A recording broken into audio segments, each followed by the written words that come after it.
বৈশাখের শুরুতেই হ্যাংলা মনের আজকের রেসিপি টেন্ডার কোকোনাট আইসক্রিম বা কোকোনাট আইসক্রিম।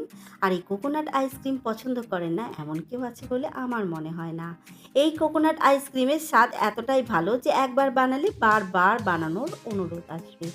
তাই আজকের রেসিপির ভিডিওটি সম্পূর্ণ দেখার অনুরোধ রইল। সাথে ভালো লাগলে চ্যানেলটিকে একটি সাবস্ক্রাইব করে দেবেন প্লিজ। নমস্কার বন্ধুরা, আমি রাখি হ্যাংলা মনের আর একটি সুন্দর নতুন রেসিপির ভিডিওতে আপনাদের সকলকে স্বাগত জানাই।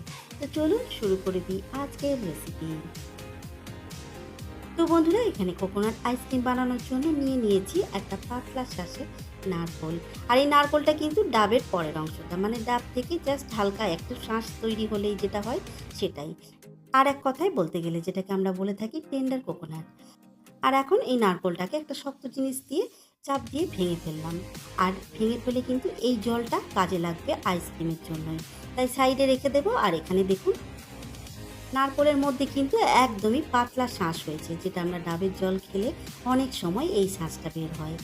আর এই শাঁসটা নিয়ে নেব আমি দুটো নারকোলের, কারণ এই শাঁসটা হয় খুবই পাতলা আর একদমই কিন্তু অল্প কোয়ান্টিটি। যেহেতু আমি বানাবো এখানে কোকোনাট আইসক্রিম বার, তাই এখানে একটু বেশি পরিমাণের নারকোলই ইউজ করতে হবে। তো চলুন, দুটো নারকোলই সুন্দরভাবে আমি ভেঙে নিয়েছি। আর কতটা সুন্দর লাগছে দেখুন, একদম ক্রিমি একটা শাঁস তৈরি হয়েছে। আর এরকম নারকোলের শাঁস দিয়ে কিন্তু তৈরি হবে এই আইসক্রিমটা একদম পারফেক্ট। এখন এই জলটাকে সাইডে রেখে দেবো, পরে কিন্তু মিশ্রণের জন্য ইউজ করব। আর এখন এই নারকোল থেকে শাঁসটাকে তুলে নেব। তার জন্য এইভাবে চামচ দিয়ে চাপ দিলেই কিন্তু খুব সহজেই উঠে যাবে এই নারকোলের শাঁসটা। দেখুন, ঠিক এইভাবে। এখানে সমস্ত নারকোলের শাঁসটাই কিন্তু বের হয়ে গেছে। আর এই নারকোলের পিছনের অংশে যেটুকু খোসা লেগে আছে সেটা কিন্তু পরিষ্কার করে নিতে হবে। তো দেখুন বন্ধুরা, সমস্ত নারকোলগুলো আমি সুন্দর করে শাঁসটাকে বের করে নিয়েছি। আর এই দেখুন, পিছনের অংশের যে খোসাটা থাকে সেটাকে আমি হালকা করে পরিষ্কার করে নিয়েছি। আর কতটা সফট দেখুন, চাপ দিলেই একদম কিন্তু গলে যাচ্ছে। ঠিক এরকম নারকোল দিয়েই কিন্তু তৈরি হয় টেন্ডার কোকোনাট আইসক্রিম। তো চলুন এখন তৈরি করে নেব কোকোনাট আইসক্রিমের জন্য মিশ্রণটা।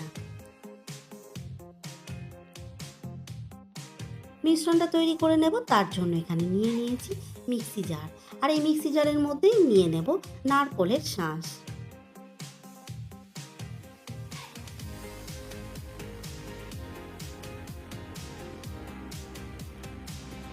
সাথে এখানে আমি অ্যাড করে দিচ্ছি 50 গ্রাম চিনি। চিনিটা আপনারা কিন্তু কম বেশি করতে পারেন। আমি যে ক্রিমটা ব্যবহার করব সেটার মধ্যে কিন্তু চিনি অ্যাড আছে, তার জন্যই এখানে কম দিলাম। আর ফ্লেভারের জন্য এখানে অ্যাড করে দিলাম 6 থেকে 7টা ছোটো এলাচ। সাথে ফ্লেভারের জন্য দিয়ে নিলাম অল্প কিছু কেশরের ঢাকা। আর এখন সুন্দর একটা স্ট্রাকচার আনার জন্যই এই আইসক্রিমের মধ্যে অ্যাড করে দিচ্ছি 18 থেকে 20টা কাজু আর 18 থেকে 20টা অ্যালমন্ড। আর এটা আমি দুধের মধ্যে ভিজিয়ে রেখেছিলাম 30 মিনিট। আর এটা মনে রাখবেন, অ্যালমন্ডের যে খোসাটা সেটা কিন্তু পরিষ্কার করে নিতে হবে। এখন তৈরি করে নিয়েছি একটা সুন্দর মিশ্রণ। দেখুন কতটা ক্রিমি আর কতটা স্মুথ এই মিশ্রণটা রেডি করে নিয়েছি।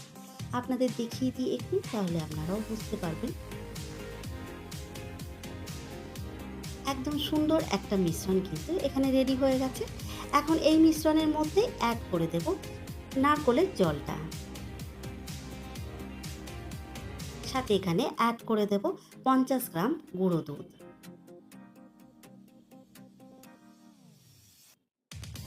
আর এখন আবারও সুন্দর করে একবার মিক্স করে নেব সমস্ত উপকরণ। তো বন্ধুরা, ফাইনালি রেডি হয়ে গেছে এই নারকোলের মিশ্রণটা।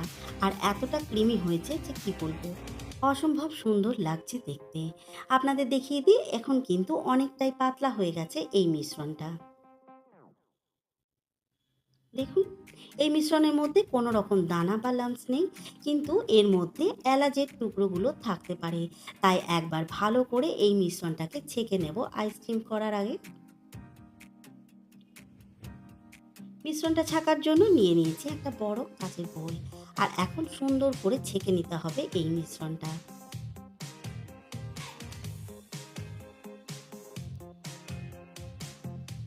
তো দেখুন বন্ধুরা, সুন্দরভাবে কিন্তু আমি কোকোনাট আইসক্রিমের মিশ্রণটাকে ছেঁকে নিয়েছি। আর এখানে দেখে নিশ্চয়ই বুঝতেই পারছেন, এলাচের যে খোসাগুলো সেটাই রয়ে গেছে। তো চলুন এখন রেডি করে নেব আইসক্রিমের মিশ্রণটা ফাইনালি। আর এই আইসক্রিমটার মধ্যেই দিয়ে নেব সিক্রেট একটা জিনিস, যেটা কিন্তু ১ চিমটি নুন। আর এই নুনটাই কিন্তু এই আইসক্রিমের স্বাদ বাড়িয়ে তুলবে আরও দ্বিগুণ।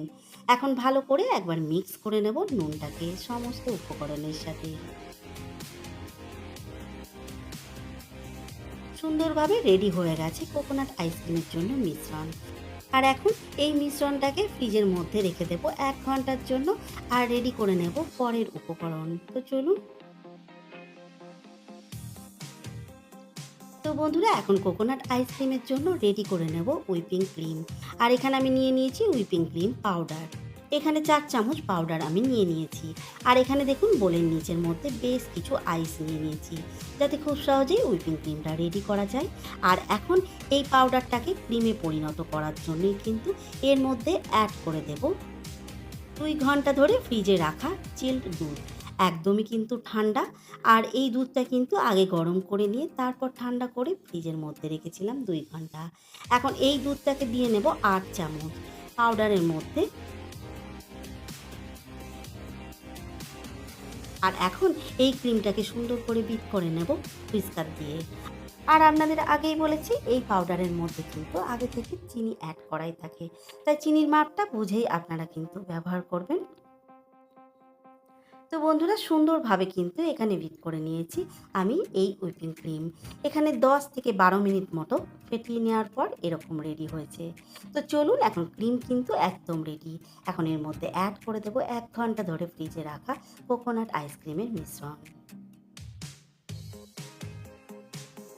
তো বন্ধুরা, অ্যাড করার পর কিন্তু আবারও ২ মিনিট মতো সুন্দর করে ফেটিয়ে নেব এই সমস্ত উপকরণ। তো বন্ধুরা, আমি এখানে ২ থেকে ৩ মিনিট মতো কিন্তু ফেটিয়ে নিয়েছি সমস্ত উপকরণ। কতটা জালিদার আর কতটা সুন্দর একটা ফ্লাফি ক্রিম রেডি হয়েছে দেখুন আইসক্রিমের জন্য। এই আইসক্রিমের মিশ্রণের মধ্যে কিন্তু প্রচুর এয়ার বাবলস তৈরি হয়েছে, যার ফলে আইসক্রিমের টেক্সচার হবে একদম স্মুথ, ক্রিমি আর সুন্দর বাজারের মতো। তো চলুন, এখন মিশ্রণ একদম রেডি। তাই দেরি না করেই এই মিশ্রণটাকে রেডি করে নেব আলাদা কন্টেনারের মধ্যে। তো বন্ধুরা, আমি এখানে এয়ারটাইট কন্টেনার নিয়ে নিয়েছি। আর এখন এর মধ্যে অ্যাড করে দিচ্ছি সমস্ত আইসক্রিমের মিশ্রণটা। সাথে ওপরে দিয়ে নিলাম একটা ক্লিপ পেপার, সুন্দরভাবে যাতে কোনো রকম আইস ক্রিস্টাল না জমে।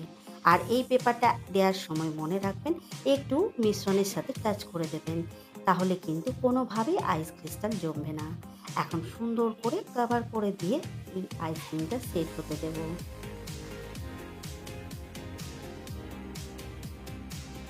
তো চলুন, আইসক্রিম সেট হতে দেব ৮ থেকে ৯ ঘন্টার জন্য ডিপ ফ্রিজারে। তো বন্ধুরা, মিনিমাম ৯ ঘন্টা পর এসে গেছি আইসক্রিম নিয়ে। আর এখানে দেখুন আইসক্রিমটা কতটা পারফেক্ট সেট হয়েছে।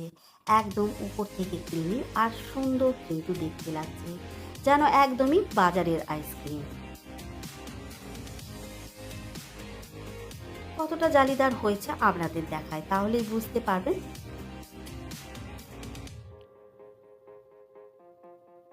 একদমই কিন্তু দোকানের থেকে কোনো অংশেই কম নয়। এখন আইসক্রিমটাকে স্কুপ আউট করে দেখিয়ে দেব আপনাদেরকে যে সত্যিকারের পারফেক্ট আইসক্রিম হয়েছে কিনা।